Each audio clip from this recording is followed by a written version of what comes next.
মেয়ের বিয়ের আগের মুহূর্তে এক মায়ের কিছু কথা। মেয়ের বিয়ে মানেই নতুন জীবন, কিন্তু নিজের পরিচয় ভুলে ফেলার নয়। তুই যখন কারো ঘরে যাবি, তোর গায়ে থাকবে শুধু শাড়ি না, থাকবে আমার শেখানো সম্মান, ধৈর্য আর আত্মমর্যাদা।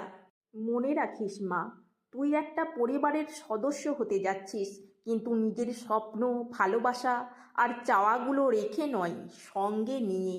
বিয়ের পর যেদিন তোর চোখে জল আসবে, আমি চাই সেই জল শুধু আনন্দের হোক, দুঃখের নয়। তোর জীবনসঙ্গী হোক এমন যে তোর কান্নার শেষ না, হাসির শুরু হোক। ভালোবাসা চাইলে আগে নিজেকে ভালোবাসিস। যে তোকে সম্মান করবে না, তার কাছে তোর কোনো ঋণ নেই মা।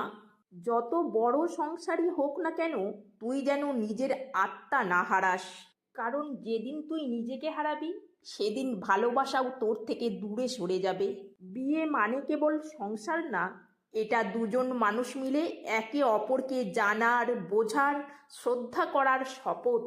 তুই যেন সেই বন্ধনের আলো হোস। যখন কষ্ট পাবি, মনে রাখিস তোর মা এখনো আছে, তোর শক্তি হয়ে পাশে দাঁড়াবে যদি তুই নিজেকে হারিয়ে ফেলিস কোনোদিন। আর যখন মা হবি, তখন বুঝবি ভালোবাসার আসল মানে কি। তুই যেন সেই ভালোবাসা নিজের ঘরেও বয়ে আনিস। সৃষ্টিকর্তা সব দেখেন মা। তুই অন্যকে যেমন ভালোবাসবি, সম্মান দিবি, তোর ঘরেও তেমনি ভালোবাসা ফিরে আসবে।